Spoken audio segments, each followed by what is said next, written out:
Identifying an arithmetic sequence. I have here sequence A.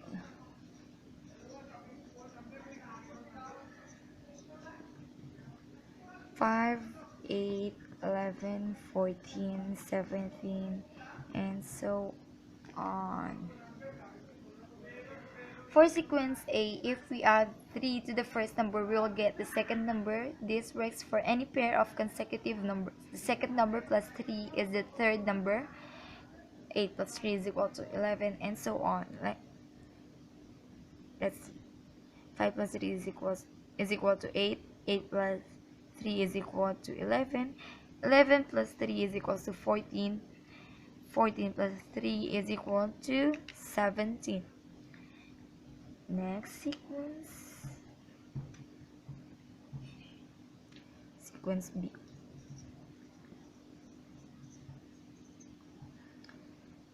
26th, 31, 36th, 41, 46th, and so on. For sequence B, if we add 5 to the first number, we will get the second number, like sequence B. I mean sequence A. So 26 plus 5 equal to 31. 31 plus 5 equals to 36. 36 plus 5 equal to 41, and so on and so forth. And our last sequence will be 20, 18, 16, 14, 12, and so on.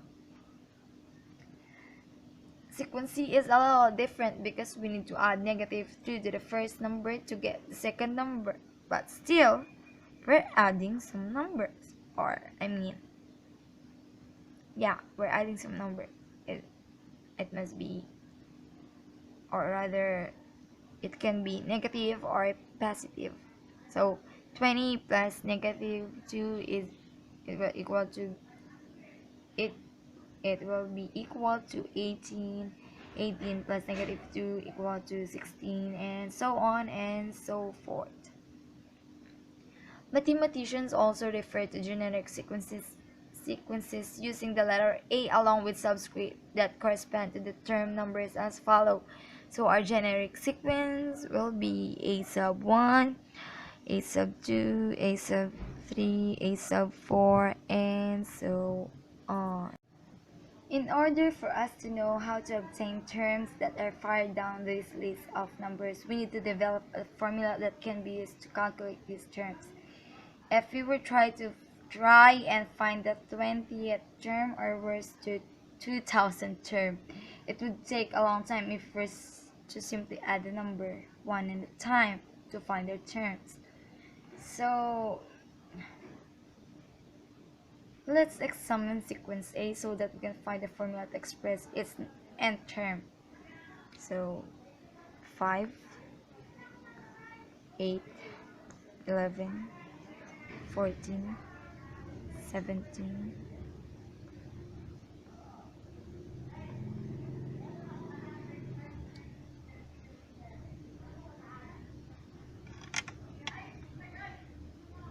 8 sub 1, A sub 2, A sub 3, A sub 4, A sub 5, and so on.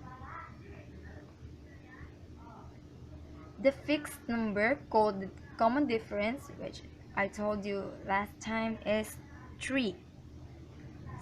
D will be 3. So the formula will be A sub n equals D times n plus C, or simply A sub n equal 3n plus C, where C is some number that must be found. For sequence A above, the rule A sub n equal 3n plus C would give the values let's see, 3,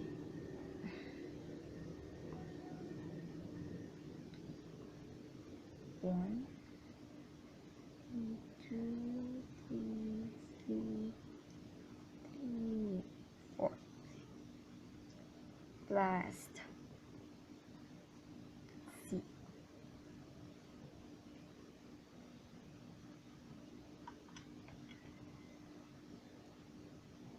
equal to 3, 6, 9, 12 plus C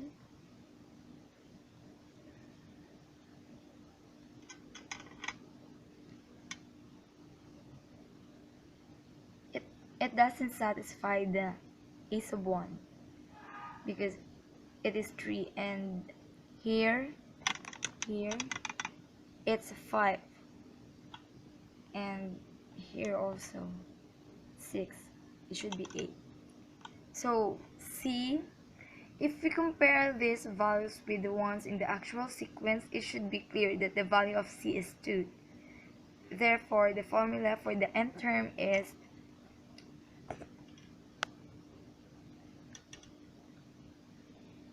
a sub n equal to 3n plus 2. Now, if we were asked to find the 37th term in the sequence, we would calculate for a sub 37 using the formula. So, the formula will be, as I told you, it's a sub n equal to 3n plus 2. If we were asked to find a sub 37, it should be 3 times 37 plus 2, which is equal to 111 plus 2 a sub 37 will be equal to 130, and so on and so forth. Likewise, the 435th term would be a sub 435 is equal to 3 times 435 plus 2 is equal to 1307.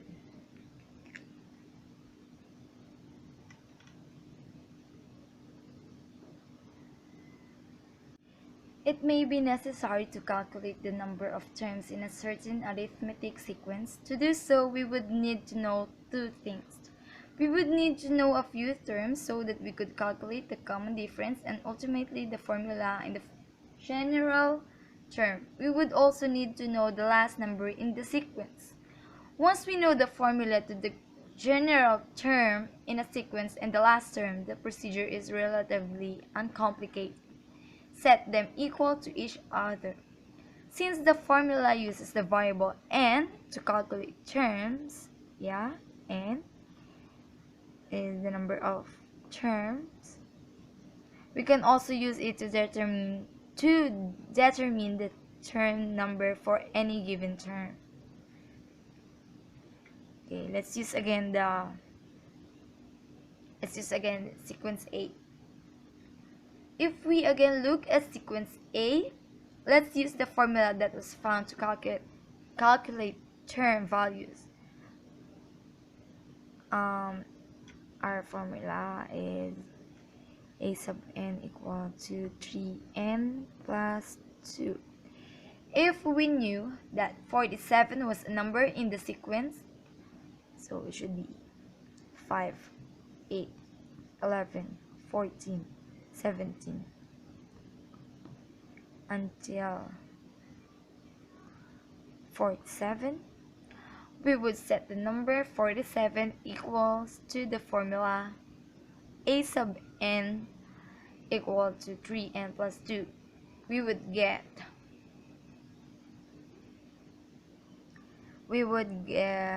47 is equal to 3n plus 2. Solving this equation yields n is equal to 15. That's C. Transpose transpose 47, transpose 2 to the other side. So 47 minus 2 is equal to 3, and it should be 45 is equal to 3, and dividing both sides by 3, it should be 15 is equal to n. So that's how we get n is equal to 15. This means that there are 15 terms in the sequence, and that the 15th term, or should I say a sub 15, is equal to 47. So that's how you do it. More example is, let's look at the portion of sequence C. If the sequence went from 20 to negative 26, we would have 20, 18, 16, 14, 12, until negative 26. We would use the formula for the general term. So what's our general term? Our general term for this is a sub n is equal to negative 2n plus 22, and set it equal to the last term, which is negative 26. We would get negative 26 equal to negative 2n plus 22, and algebra would allow us to arrive at n is equal to 24. Let's solve for this. Negative 26 transpose 22 to the other side. Negative 22 is equal to negative 2n. Adding them up, it will be equal to negative 48 equals to negative 2n, dividing both sides by negative 2, and it will leave as 24 is equal to n. This means that there are 24 terms in the sequence, and that a sub 24 is equal to negative 26. So that's how you do it. Next will be finding the sums of a series. Given our generic arithmetic sequence a sub 1, a sub 2, a sub 3, a sub 4, and so on, we can add the terms called a series as follows: a sub 1 plus a sub 2 plus a sub 3 plus a sub 4 plus until the last term. So it should be it. Given the formula for the general term a sub n, which I gave to you the last time, a sub n is equal to d times n plus c. There exists a formula that n adds such a finite list of these numbers. It requires 3 pieces of information. The formula is s sub n is equal to 1/2 n. 1/2 n. 1/2 n multiply to a sub 1 plus a sub n, where s sub n is the sum of the first n numbers. A sub n is the first number in the sequence, and a sub n is the last number in the sequence. Okay. Don't forget the formula for finding the sum of a series. Usually, problems represent themselves in either of 2 ways. Either the first number in the sequence and the number of turns are known, or the first number and the last number of the sequence are known. Let's take a finite portion of sequence A. For our first case, if we were dealing with 5, 8, 11, 14, 17, until 128. Then we would know that our a sub 1 or our first term is 5 and our a sub n, which is the last term, is 128. But still, we didn't know how many terms are there. So finding n becomes our next task. Since we know the formula for the general term, which is a sub n is equal to 3n plus 2, we can use it to find the number of terms, which is our last topic a while ago. So we set the last term equals to the formula and solve for n. We get 128 is equal to 3n plus 2. 128 minus 2 is equal to 3n.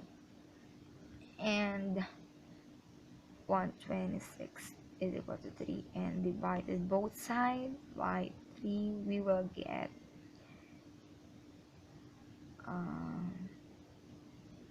42 is equal to n. So it means we have 42 terms in all. So a sub 42 is equals to 128. Now we can plug the information into the sum formula and get s sub 42.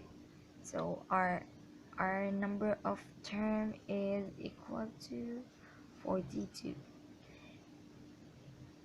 Using our formula for finding sum of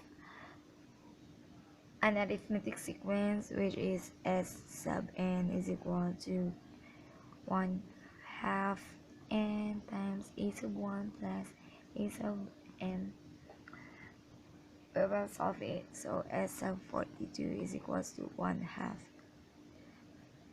times 42 times 5 plus 128. It will leave as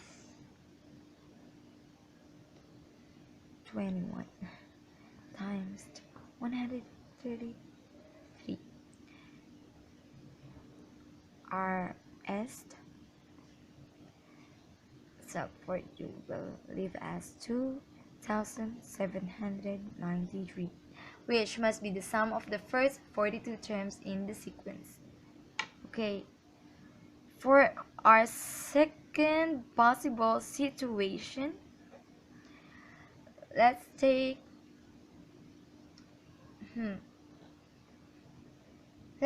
a finite partition of sequence B, which I didn't use a while ago, and experience our second possible situation. If we had 26, 31, 36, 41, 46, and knew that there were 50 terms in the sequence. So then we have a sub 1, which our first term, 26, and our number of terms, which is 50. We would have to develop a formula for the nth term so we could calculate a sub 50, the last term in the sequence. Since we already calculated the formula above, we can use it to calculate a sub 50. So our formula for this will be 5n, because their common differences are 5, and 26 minus 5 will be 21. So a sub n is equal to 5n plus 21. So a sub 50 is equal to 5, and we have 50 terms, so let's use it. 50 plus 21. It will leave as 250 plus 21, and a sub 50 will be equal to 271. Now we have our a sub 50. Now we can plug the numbers into the formula and gain a solution. So our a sub n will be 271. Using our formula for finding the sum of an arithmetic sequence, a sub 50 is equal to 1/2 the number of terms 50 multiplied by the first term, the value of first term, plus the value of the last term, which is 271. It will be equal to 25 times 297, and it will be equal to 7,425. This means that the sum of the first 50 terms in sequence B is 7,425.